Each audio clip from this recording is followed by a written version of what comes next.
ముసునూరు సౌజన్య అని ఆవిడ వాళ్ళ ఫ్లయింగ్ బార్డర్స్ అనే కన్సల్టెన్సీ గురించి అడ్వర్టైజ్మెంట్స్ నెంబర్ ఆఫ్ వీడియోస్ మా బాబుని పంపిద్దాం అని చెప్పి మేము అప్రోచ్ అయ్యామండి. సేమ్ ఇదే 12 lakhs చెప్పారు. 6 lakhs ముందు కట్టాలి, మిగిలిన 6 lakhs జాబ్ వచ్చాక అక్కడికి వెళ్ళాక తీసుకుంటాం అన్నారు.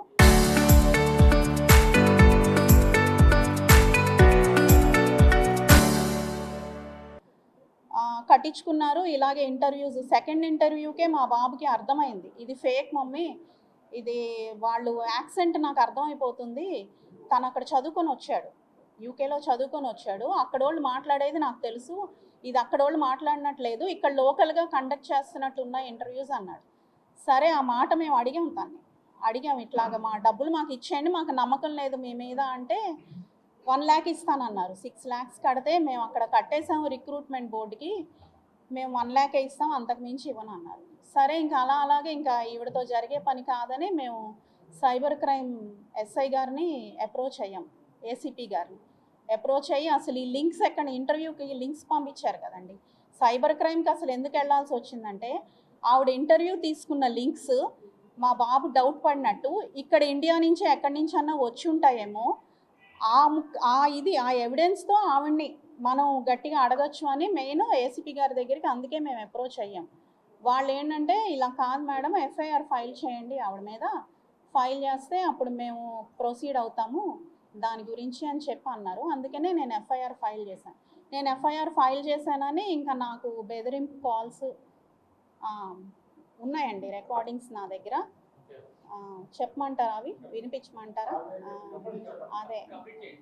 అదే ఇంకా కేసు నడుస్తుంది కదా, ఆవిడేమో ఇప్పుడు పోలీసుల మీద నా మీద నేను ఫస్ట్ అప్రోచ్ అయ్యాను కదా వాళ్ళకి, వాళ్ళు ఎలా అయితే డబ్బులు అడుగుతున్నారో నేను కూడా అమౌంట్ డిమాండ్ చేస్తున్నాను వాళ్ళతో కలిసి అని చెప్పి మీడియా ముందు చెప్పిందండి. అదైతే నిజం కాదు. విదేశాలు పంపిస్తారని చెప్పి 3-4 లక్షలు ఖర్చు మోసపోయాను. చాలామంది బాధ్యతలు ఉన్నారు, ఇలా డబ్బులు ఖర్చు చాలామంది మోసపోయిన వాళ్ళు చాలామంది. విజయవాడ కేంద్రంగా ఫస్ట్ విజయవాడలో స్టార్ట్ చేశారు. విజయవాడలో నేను వాళ్ళ కేసులో దారుణంగా మోసపోయాను. మల్టీనేషనల్ విదేశాల్లో జాబ్లు ఇప్పిస్తాను, నెలకి 2 లక్షలు ఇప్పిస్తాను అని చెప్పేసి విదేశాల్లో మమ్మల్ని మభ్యపెట్టి వాళ్ళు ఎటువంటి లైసెన్స్ లేకుండా డబ్బులు కట్టే వరకు మమ్మల్ని 10 సార్లు ఫోన్లు చేసి డబ్బులు కట్టండి అని చెప్పేసి, డబ్బులు కట్టిన తర్వాత ఎటువంటి ఫోన్ రెస్పాన్స్ లేకుండా ఆఫీసులోకి వెళ్ళిన మేడం గారు ఎదురుకుండా కలవకుండా ఫోన్లు చేసిన రేపు కలుద్దాం మా తర్వాత జరుగుద్దాం అని చెప్పేసి మేడం గారు తప్పించడం తిరగడం జరిగింది. ఈ విషయమై మేము చాలాసార్లు ఆఫీస్ వెళ్ళి మాట్లాడినా సరే చాలామంది అవ్వలేదు. చట్ట విరుద్ధంగా ఏంటంటే వీళ్ళు ఒక అగ్రిమెంట్ అనేది చేశారు. అగ్రిమెంట్లో వాళ్ళకి వన్ సైడ్గా రావుతుంది, అగ్రిమెంట్ రావుతుంది, అది నోటరీ చేపిస్తుంది. ఎటువంటి మీరు బయటకు వెళ్ళడానికి లేదు, మీకు ఎన్నైనా ఇంటర్వ్యూసే అవుతాయి తప్ప జాబ్ ఇచ్చినా రాకపోయినా మీరు ఇంటర్వ్యూ అటెండ్ అవ్వాల్సిందే. వీళ్ళు ఇంటర్వ్యూ చేయడానికి కానీ ఎంఎన్సీకి విదేశాలు పంపించడానికి కానీ ఎంఈఏ లైసెన్స్ అనేది వస్తుంది. ఎంఈఏ లైసెన్స్ లేకుండా వీళ్ళు వేరే దేశాలు పంపించడానికి కూడా వీళ్ళకి లేదు. ఎంసీఏ లైసెన్స్ ఇచ్చిన ఆ లైసెన్స్ నెంబర్ మీద వీళ్ళు విదేశాలు పంపిస్తామని చెప్పి చాలామందిని మోసం చేస్తున్నారు. వీరి వల్ల వందలాది మంది మోసపోయి ఒక్కొక్కరు 3-4 లక్షలు, 5 లక్షలు అని 12 లక్షలు అని చెప్పి చాలామంది పేమెంట్ చేసుకుంటూ వెళ్ళారు. వీళ్ళ మీద యాక్షన్ తీస్తామని మాషవరం పోలీస్ స్టేషన్ చుట్టూ చాలాసార్లు తిరిగినా ఎఫ్ఐఆర్ చేయడానికి కూడా ఒక 4 రోజుల తర్వాత ఎఫ్ఐఆర్ అయింది. ఆ ఎఫ్ఐఆర్ కూడా మేము కాపీ సబ్మిట్ చేయడం అవుతుంది. ఈ విషయం గురించి మేము మేడం దగ్గర మాట్లాడితే మీరు ఎటువంటి లేదర్ ఒపీనియన్, మీరు పోలీస్ స్టేషన్కి వెళ్ళినా మీరు కోర్టుకి వెళ్ళినా మీకు డబ్బులు రావు, మీరే నాకు ఎదురు 50 లక్షలు ఇవ్వాలి, మీ అగ్రిమెంట్లో ఉంది. అగ్రిమెంట్ మేము డబ్బులు 3-4 లక్షలు కట్టిన తర్వాత అగ్రిమెంట్ కాపీ అనేది మాకు ఇచ్చారు, ముందలనే దేవుల 3-4 లక్షలు కట్టిన తర్వాత మా అగ్రిమెంట్ కాపీ ఇచ్చారు. అగ్రిమెంట్ ఏంటని చెప్తే ఓన్లీ మీరు 3-4 లక్షలు ఇచ్చినందుకు ఆ ప్రూఫ్ అని చెప్పేసి వాళ్ళు సైన్ పెట్టిస్తున్నారు. అది చదివి అయితే మేమైతే సైన్లు పెట్టలేదు. అది ఏంటంటే నార్మల్గా ఉండిద్దని చెప్పి వితిన్ 2 minutesలో డబ్బులు ఇచ్చిన తర్వాత మా రిసిప్ట్లు ఇచ్చిన 2 minutesలో సైన్లు అయ్యాయి. ఒక మేడం దగ్గర టచ్లో అవుతుంది. మేమందరం కూడా మేడం దగ్గర అప్రోచ్ అయిన తర్వాతే ఆ ప్రాసెస్ అనేది మొదలుపెట్టింది. 50,000 ఇవ్వడం అనేది ఫస్ట్ 50,000. కానీ మాకు ఇంగ్లీష్ నాలెడ్జ్ బేసిక్ ఉంటే చాలు అని చెప్పేసి అన్నారు ఎవరికైనా సరే.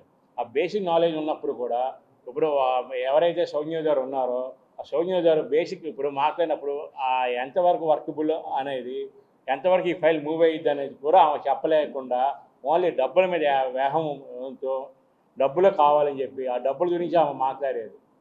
ఇక్కడ 10 లక్షలు అంటే 3-4 లక్షలు ఎక్కడ వస్తుంది, మిగిలిన డబ్బులు అక్కడ వస్తుంది. ఎంతవరకు వస్తే ఒక క్లయింట్ దగ్గర ఎంతవరకు లాక్కోగలుగుతుందో అంతవరకు లాక్కొని వాళ్ళకి తర్వాత కనిపించకుండా, వాళ్ళ ఫోన్ రెస్పాండ్ అవ్వకుండా, సంవత్సరాలైనా సరే ఎవరికి జాబులు ఇప్పించకుండా చాలా వరకు మోసం చేస్తూ ఉన్నారు. నా పేరు అనుష. నేను మచిలీపట్నం నుంచి వచ్చాను. నేను వచ్చేసి ఫ్లయింగ్ బర్డర్స్కి నేను వచ్చేసి 3 lakhs పే చేశాను. Last year February 25th pay చేశానండి. 24th నవంబర్ నుంచి నేను ఆఫీస్కి వెళ్తున్నాను, మాట్లాడుతున్నాను, వస్తున్నాను. ఓ 50,000 ఇప్పుడు పే చేయండి, 1 month తర్వాత ఒక మిగతా పే చేయండి అని చెప్పారు. అయితే నాకు వచ్చేది జాబ్ వచ్చేసి స్టోర్ కీపర్ అని చెప్పారు. అది లగ్జంబర్గ్లో ఇప్పిస్తామన్నారు. అలా అని చెప్పి నేను అప్రోచ్ అయ్యాను. ఓకే, ఫ్యామిలీ ప్రాబ్లమ్స్, పిల్లలు, ఎడ్యుకేషన్ అని చెప్పి వెళ్ళిన తర్వాత లాస్ట్ ఫిబ్రవరిలో నేను అమౌంట్ పే చేశానండి. ఇప్పటికి 1.5 year అయింది. ఆల్మోస్ట్ ఇప్పుడు ఇక్కడ ఉన్న వాళ్ళందరిలో ఎక్కువ ఇంటర్వ్యూస్ చేసుకున్నాను నేనే. ఆడియో రౌండ్స్ కానీ, వీడియో రౌండ్స్ కానీ. వీడియో రౌండ్స్ వచ్చేసి 3 rounds కూడా కంప్లీట్ అయినాయి. Audio rounds 2 pass, video round వచ్చేసి 3 అయిపోయినాయి. అయితే ఇవి జెన్యూనా కాదనేది నేను కనుక్కోవడానికి నాకు టైం పట్టింది. ఎవరైనా గుడ్డిగా నమ్మేస్తారు కదా, నేను కూడా అలాగే నమ్మాను. ఒక ఇన్స్టాగ్రామ్ పేజీలో చూసి నేను నమ్మాను. అది కూడా ఒక అబ్రాడ్లో ఉన్న ఒక అతను నాకు అది పెట్టారన్నమాట. నేను ఏదన్నా నాకు హెల్ప్ చేయాలంటే పెట్టారు. ఈ సౌజన్య గారి గురించి నాకు చెప్పారు. అదే రికార్డ్తో నేను ఇంకా అప్రోచ్ అయ్యాను ఆవిడ్ని. కన్నా, నాన్న, చిన్న అనుకుంటా మాటలు, తీయని మాటలతో మమ్మల్ని మభ్య పెట్టేశారు. అయితే డాక్యుమెంట్స్ ఇచ్చారు కదా, ఈ డాక్యుమెంట్స్ కూడా మేము కట్టేటప్పుడు మాకు చదువుకునే టైం ఏం లేదు. ఫస్ట్ ఆఫ్ ఆల్ అంటే ఏముండదు మేడం ఇందులో, మీరు వెళ్తారు, మీరు వచ్చేస్తారు, ఏముండదు మేడం, మీకు వీసా వచ్చేసిద్ది, మీరు ఇంటర్వ్యూస్ చేసుకుంటారు అంతే, ఏముండదు.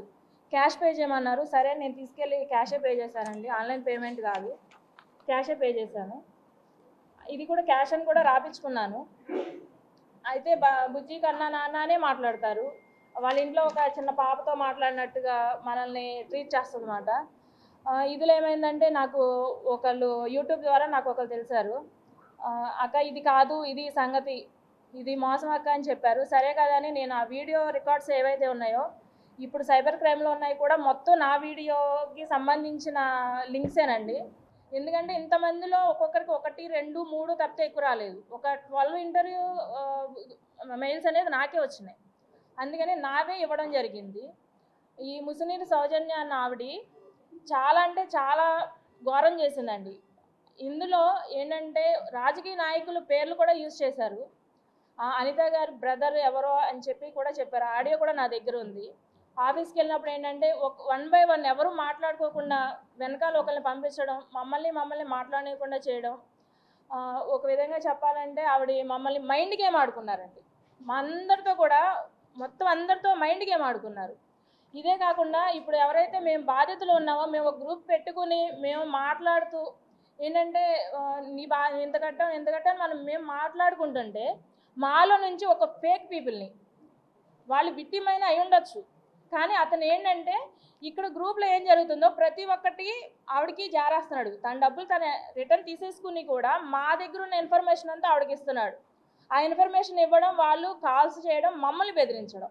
ఇప్పుడు మేము 3 lakhs పే చేసి మేము భయపడాల్సిన అవసరం అనేది లేదు. మేము ఎందుకు భయపడాలి? ఇప్పుడు అగ్రిమెంట్లో సరే ఇంటర్వ్యూస్ చేసుకోవాలి అని అంది. జెన్యూన్ పీపుల్ అయినప్పుడు జెన్యూన్గా పంపించాలి. పంపించలేదు ఆవిడ, జెన్యూన్గా పంపించలేదు. జెన్యూన్ అని ఈరోజు కూడా యూట్యూబ్లో రీల్ పెట్టింది ఆవిడ జెన్యూన్ కాదు. జెన్యూన్గా తను పంపించినట్టయితే మేము జెన్యూన్గానే మేము ఇంటర్వ్యూ పాస్ అయ్యేవాళ్ళు. 12 ఇంటర్వ్యూస్లో పాస్ అవ్వలేదంటే మాకే సిగ్గులేదు అన్నట్టు ఉంది. ఏంటంటే ఇలా ఇంటర్వ్యూస్ ఫెయిల్ అంటే వీళ్ళే దిగిపోతారు. ఇంకా వీళ్ళు ఇంకో ఇంటర్వ్యూకి వెళ్ళాలంటే వదిలేద్దాంలే, ఇంకా మనం ముందుకు వెళ్ళలేమన్న ఇదిలోనే ఉంటారు. అంతేగాని ఎవరు కూడా ముందుకు వెళ్ళాలి ఇంకా అవుతుంది అన్న ప్రాసెస్లో ఎవరు ఉండరు. లాస్ట్ థర్డ్ టైం జరిగినప్పుడు ఫీడ్బ్యాక్ చూసి నేను ఆ ఫీడ్బ్యాక్ తీసుకుని వెళ్తే అసలు మేడం లేరన్నారు. మేడం లేపడం కానీ నేను మాట్లాడాలని చెప్పి వెళ్ళి కూర్చుంటే ఆవిడ పిలిపించారు. అరే కన్నా, నాయన అనిత వాళ్ళ హోంమంత్రి అనిత గారు వాళ్ళ బ్రదర్ వాళ్ళ ఎవరో పంపించాను నేను అని చెప్పి నాకు నేను ఆడియో రికార్డ్ చేసుకున్నా. అది నేను మీకు చూపిస్తాను, మీకు వినిపిస్తాను అందరికీ. ఇలా చెప్పి పంపించి మళ్ళీ నెక్స్ట్ కంట్రీకి నేను మళ్ళీ 10 ఇంటర్వ్యూస్ చేసుకోవాలి. ఒక ఉమెన్ 35 ఇయర్స్ ఏజ్లో ఎంత స్ట్రెస్ తీసుకోవాలండి ఒక ఇంటర్వ్యూ పాస్ అవ్వాలంటే. ఆ సౌజన్య కూడా మా ఏజ్ నుంచి వెళ్ళిందే కదా, పిల్లల్ని చూసుకుంటుంది కదా, మరి మాకు పిల్లలు ఉన్నారు కదా, మా పిల్లల బాధ్యత కూడా మేము చూసుకోవాలి కదా. తిన మాయలో పడిపోయి మేమేంటంటే మా పిల్లల్ని మేము చూసుకోవడం కూడా మానేసాం. మా పిల్లలు ఎడ్యుకేషన్ సంబంధించింది కూడా మేమేం పట్టించుకోలేకపోతున్నాం. ఇంటర్వ్యూ ఎందుకు ఫెయిల్ అయిపోతున్నాం, ఇదే నడిచేదంతా ఇదే మొత్తం. డే బై డే ఇంటర్వ్యూ మనం ఎందుకు పాస్ అవ్వలేకపోతున్నాం. ఇన్ని జిరాక్సులు తీసుకోవడం, చార్టీటీపీలో పెట్టుకోవడం, అది చదవడం ఇది చదవడం, మొత్తం ఇదే చదువుతున్నామండి. ఈ ఇంటర్వ్యూ ఎలా పాస్ అవ్వాలన్న ఇదే తప్ప, ఆవిడ జెన్యున్గా ఉన్నదైతే జెన్యున్గా మాకు మెయిల్స్ పెట్టాలి, జెన్యున్గా మమ్మల్ని పాస్ చేయించాలి. ప్రతిదీ కూడా మేము రికార్డ్ చేసుకోవడం జరిగిందండి, ప్రతిదీ కూడా ఉంది మా దగ్గర. నా పేరు హితేష్ బుర్గుల, నాది చిత్తూరు జిల్లా. నేను జూన్ 2025లో ఫ్లయింగ్ బర్డ్స్ అనే సంస్థని నమ్మి దీని యొక్క రిసోర్సెస్ ఏదైతే ఉంటాయో దాన్ని యూట్యూబ్ ద్వారా ఒక ఫేమస్ ఛానల్ నుంచి తీసుకోవడం జరిగింది. ఈ ఫేమస్ ఛానల్ ఏదైతే ఉందో దాన్ని మేము నమ్మి సరే ఇది కరెక్టే అని నమ్మి, తర్వాత కూడా ప్రతి ఒక్కరు అడుగుతున్నారు మీరు దాన్ని ఎలా వెరిఫై చేసుకున్నారు, అంటే CIN అనేసి ఒక నెంబర్ ఉంది. ఒక కార్పొరేట్ ఇన్స్టిట్యూట్ స్థాపించాలంటే CIN నెంబర్ అనేసి ఒకటి ఉంటుందండి, అది స్థాపించబడింది అనమాట. దాని యొక్క డైరెక్టర్స్ అయినటువంటి ముస్నూరి శ్రీనివాస్ గారు, ముస్నూరి సౌజన్య గారు స్థాపించినటువంటి ఫ్లయింగ్ బర్డ్స్ సంస్థ ఏదైతే ఉందో వీళ్ళు ఇంటర్వ్యూస్ పెట్టించడం, ఓవర్సీస్లో జాబ్ ఇప్పిస్తామనేసి చెప్తున్నారండి. వీళ్ళు మేజర్గా 4 కంట్రీస్లో జాబ్స్ ఇప్పిస్తామనేసి చెప్తున్నారండి. సో దీంతో ఏంటంటే ఇంటర్వ్యూస్ అనేది 3 రకాలుగా విభజించబడిందండి. మొదటిది వచ్చి స్కిల్డ్ వీసా, రెండోది వచ్చి సెమీ స్కిల్డ్ వీసా, నాలుగోది వచ్చి అన్స్కిల్డ్ వీసా. ఈ స్కిల్డ్ వీసా ఏదైతే ఉందో దానికి మొత్తం 12 లక్షలకు గాను 6 లక్షల రూపాయలు ముందుగా కట్టాలి. ఈ అన్స్కిల్డ్ వీసాకి ఏదైతే ఉందో 9 లక్షలకు గాను ముందుగా 4.5 లక్షలు కట్టాలి. మిగిలినటువంటి అన్స్కిల్డ్ వీసాకి ఏదైతే ఉందో దానికి 6 లక్షలకు గాను 3 లక్షలు కట్టాలి. ఇది మ్యామ్ యొక్క స్కీమ్ అనమాట, లైక్ ఈ దశల వారీగా. సో దీంతో మేము ఇదంతా సరే అయిన తర్వాత మేము రిసోర్స్ ఓకే ఫైన్ అయిన తర్వాత ఏం చేసామంటే అగ్రిమెంట్ మీద సైన్ చేసామండి. దాంతో ప్రతి ఒక్కరు ఏమంటున్నారంటే మీరు అగ్రిమెంట్ సైన్ చేసే ముందు అగ్రిమెంట్ చదవలేదా అని అడుగుతున్నారండి. సో సైన్ చేసే ఒక క్లాస్ ఉందండి, ఏమని ఇంటర్వ్యూ యొక్క పర్ఫార్మెన్స్ ఏదైతే ఉంటుందో అది మీ యొక్క కేపబిలిటీ మీద డిపెండ్ అయ్యి ఉంటుంది అంటున్నారండి. సో లేకపోతే నేనేం చెప్తానంటే ఒక ఇంటర్వ్యూ నేనే ఫెయిల్ చేసి ఎట్లుంటుంది. సో జరిగేది కూడా ఇదేనండి, ఏంటంటే ఇంటర్వ్యూ పెట్టిస్తున్నారు, మిమ్మల్ని ఫెయిల్ చేపిస్తున్నారు, మీరేమంటారు మీరు ఫెయిల్ అయిపోతాను అంటున్నారు. సో దీనికి ఏంటంటే ఇంటర్వ్యూ పెట్టించడం వాళ్ళే, ఫెయిల్ చేయించడం వాళ్ళే ఇది. సో దీన్ని ఎలా చేస్తున్నారంటే సపోజ్ ఇంకొక బేసిక్ క్వశ్చన్ అండి, ఒక్క ఉద్యోగం ఇప్పిస్తాను అని చెప్పిన సంస్థ బేసిక్ రెజ్యూమ్ ఉంటుంది కదండి. ఇప్పుడు నాకు ఏ సంస్థలో అయినా, మీడియాలో అయినా, ఎక్కడైనా కానీ నాకు ఒక రెజ్యూమ్ ఒక ఇంటర్వ్యూ కావాలంటే రెజ్యూమ్ ఉండాలండి. ఈ రెజ్యూమ్ లేకుండా నా జాబ్ ప్రొఫైల్ ఎలా క్రియేట్ అవుతుందండి, ఇదొకటి ప్రశ్న. సో రెండోది ఏంటంటే వీళ్ళు ఏం చేస్తున్నారంటే ఇంటర్వ్యూ షెడ్యూల్ చేపిస్తున్నారండి. ఇది ఒక మనిషిని మానసికంగా ఎలా వేధిస్తున్నారనేది చెప్తాను. లెట్స్ సపోజ్ నేను జూలై ఆఖరికల్లా నా మొత్తం 6 లక్షల రూపాయలు కట్టడం జరిగిందండి. ఈ 6 లక్షలు కట్టడం తర్వాత మొదటి ఇంటర్వ్యూ ఆగస్ట్ సెప్టెంబర్లో అట్లా స్టార్ట్ అయిందండి. 3 టైప్స్ ఆఫ్ ఇంటర్వ్యూ అండి. First round, second round, third round అండి. First round audio call, second round audio call, third round వచ్చి వీడియో కాల్ అండి. ఫస్ట్ రౌండ్ యొక్క ఇంటర్వ్యూ రిజల్ట్ ఏదైతే ఉంటుందో అది 10 వర్కింగ్ డేస్ అంటే 2 వారాల తర్వాత వస్తుందంట అండి. సో అదేవిధంగా సెకండ్ రౌండ్ ఆఫ్ ఇంటర్వ్యూ ఏదైతే ఉంటుందో అది 3 వారాల తర్వాత వస్తుందంట అండి. ఆ తర్వాత ఫైనల్ ఇంటర్వ్యూ ఏదైతే ఉంటుందో అది వీడియో ఇంటర్వ్యూ అంట. ఇది మనం క్లయింట్ ఫేసింగ్ ఇంటర్వ్యూ అంటున్నానండి. సో ఓకే ఫైన్, ఇంతవరకు జరిగింది ఓకే. ఫస్ట్ రౌండ్ ఏదైతే ఉందో దీని యొక్క ఇంటర్వ్యూ అయిపోయిన తర్వాత ఫీడ్బ్యాక్ అనేది ఏదైతే ఉంటుందో అది ఒక AI జనరేటెడ్ అండి. మా యొక్క ఇంటర్వ్యూ ఏదైతే ఉంటుందో దాన్ని ఒక AIకి ఇచ్చి ఇక్కడ ఈ పర్సన్ని రిజెక్ట్ చేయాలా, ఏం చేయాలా అని ఇస్తే అదొక AI డిస్క్రిప్షన్ అండి. ప్రతిసారి unit to in depth answer. So ఇక్కడ మానసికంగా ప్రతి ఒక్కరు సఫర్ అయింది ఏంటంటే ఒక రిజల్ట్ వచ్చేకి వ్యవధి 15 రోజులండి.